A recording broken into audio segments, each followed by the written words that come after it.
My name is Helen Porter. I am 57 years old, and the morning everything changed began in absolute silence. I woke up intending to start an ordinary day, but instead I found pieces of myself scattered across my pillow. Silver strands, long and soft like the memories they carried, were cut short, uneven, hacked like someone had tried to erase 30 years of my life in a single afternoon. For a moment I could not breathe. My hand trembled as it reached for what used to fall past my shoulders. I touched only jagged ends, harsh and unfamiliar. The mirror did not show the woman I had been yesterday. It showed someone smaller, older, stripped. I stared at my reflection and whispered a question no one would answer for me. Why would someone do this to me? I walked down the hallway quietly, like a guest in my own home. I could hear voices in the kitchen, laughter, cups clinking against the counter. When I stepped inside, Melissa did not look surprised to see me awake. She looked satisfied. My daughter-in-law leaned against the fridge, arms crossed, lips curled in a smile that held no warmth. Her eyes scanned my hair as if she were admiring her work. Caleb stood beside her, staring at the floor, saying nothing.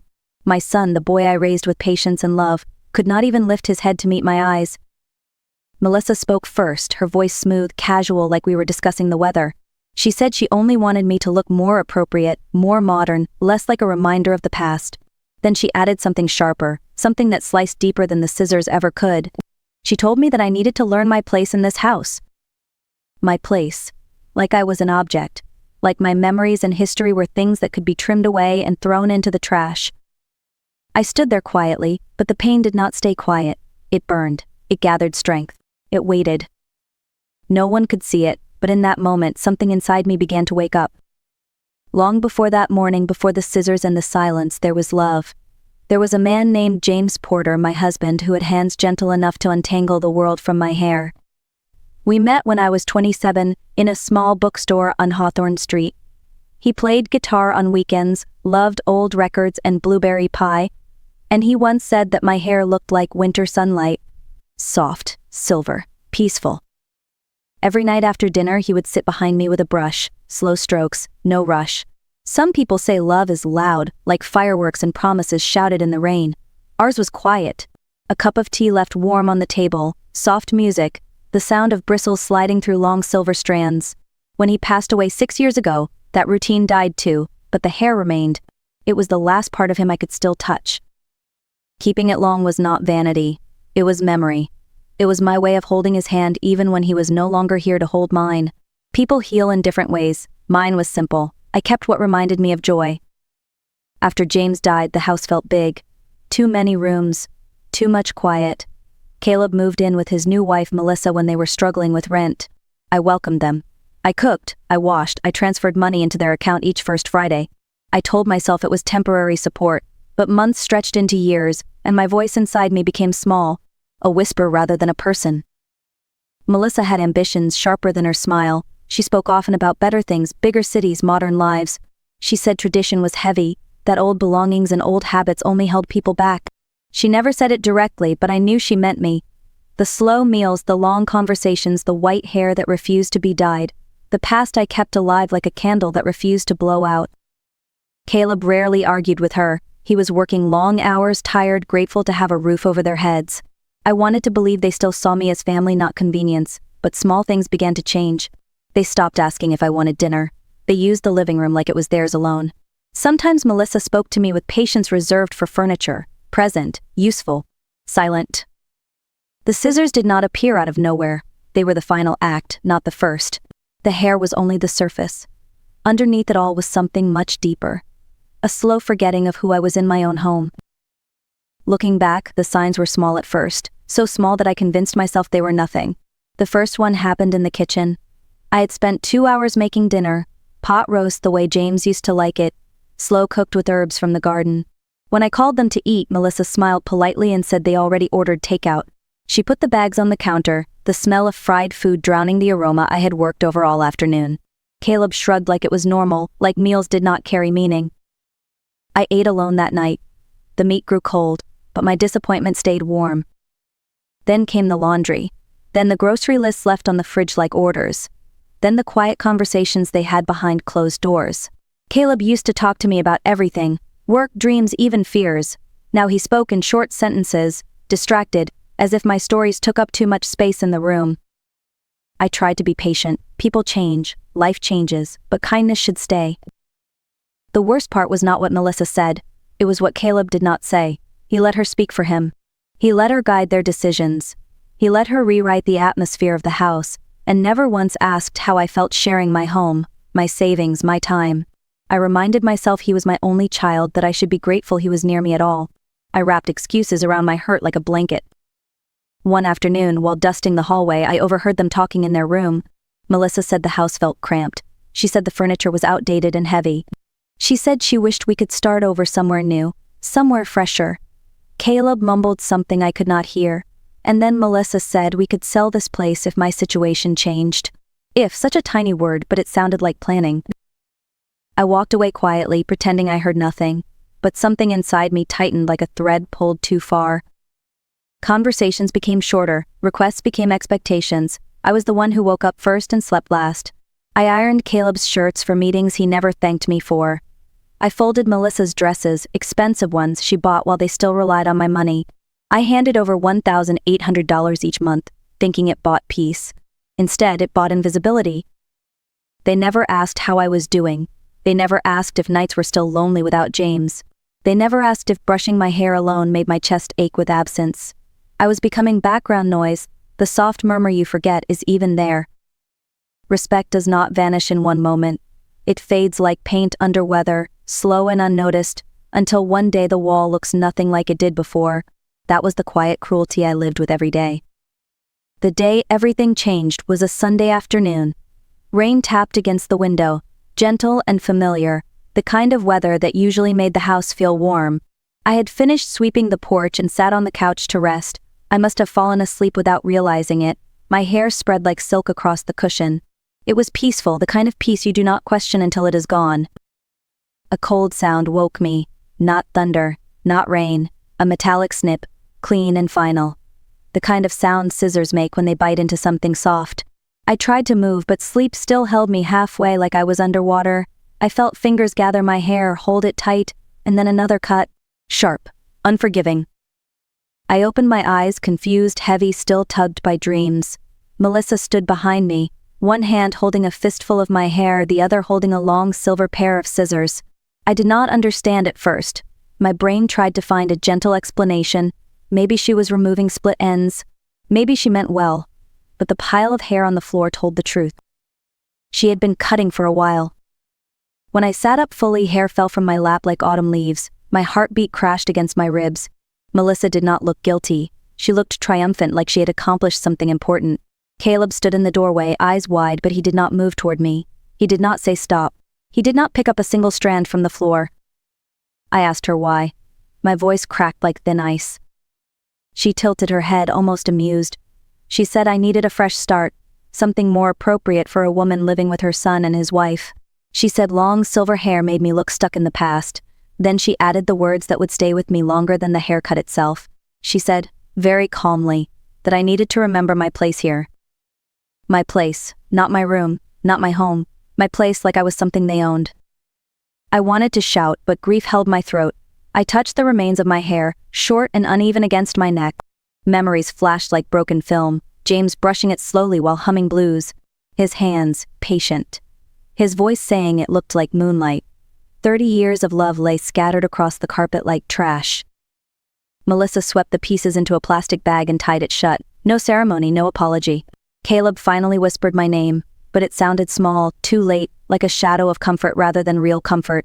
I stood up slowly, each step unsure, as if my balance depended on what was no longer there. Pain did not erupt that moment. Pain simmered. It settled into my bones, quiet but powerful, like water heating beneath a lid. The haircut was not just hair. It was a message, a warning, a declaration that I was not seen as someone who deserved softness anymore. Something broke that afternoon, but something else began to form in its place.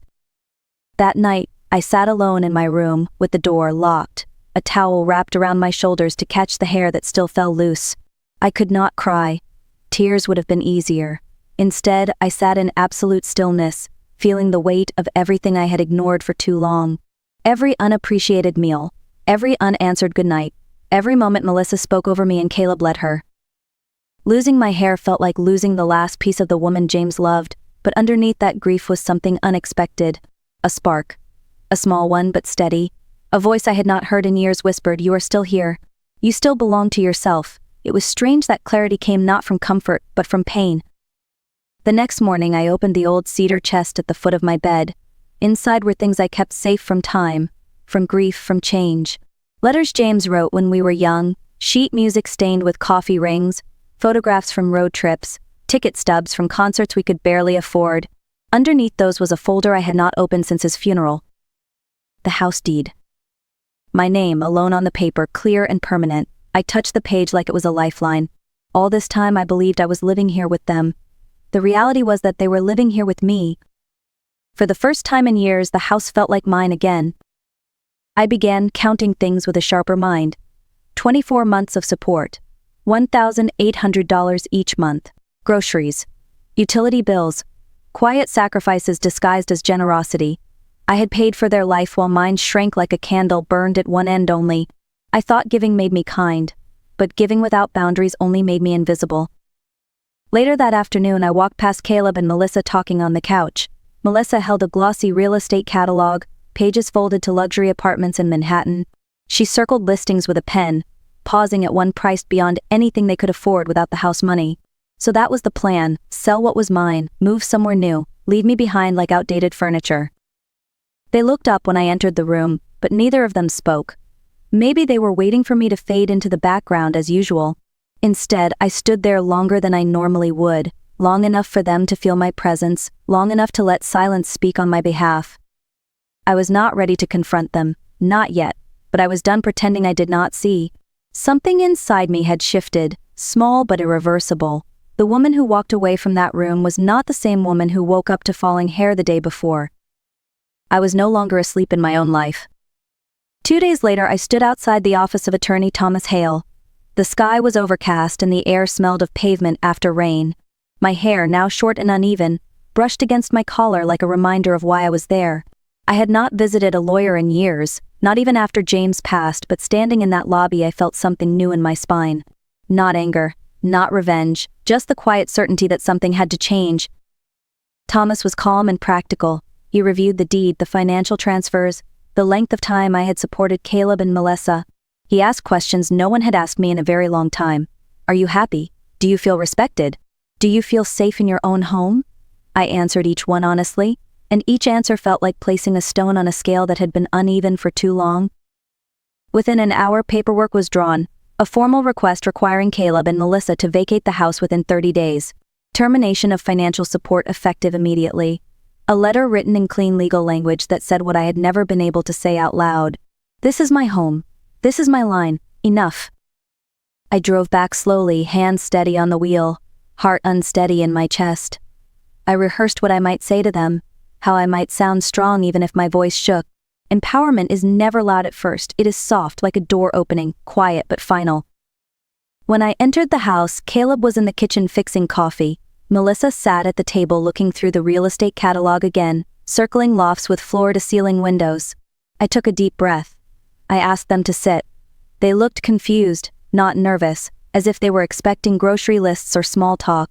They did not yet understand the ground was about to shift beneath their feet. I placed the documents on the table. No raised voice, no trembling hands. Melissa read first, her expression going from confident to confused to furious. Caleb read next, slower, and when he finished, he finally looked at me, really looked at me. Not through me, not around me, at me. He said, "Mom, you cannot do this." His voice cracked like mine had days earlier. He asked where they were supposed to go, how they would afford rent, what they had done to deserve being pushed out. I listened to every question, but I did not apologize. Melissa slammed her hand on the table and accused me of being unfair. She said she was family now and deserved the same rights. I told her calmly that rights come with respect, and respect had been missing for a long time. It was the first time I had used my voice at full volume inside my heart, even though I spoke quietly. Caleb whispered again, softer this time, like a plea. "Do you really mean this, Mom?" I nodded. Yes. Not out of punishment, but out of survival. 30 days.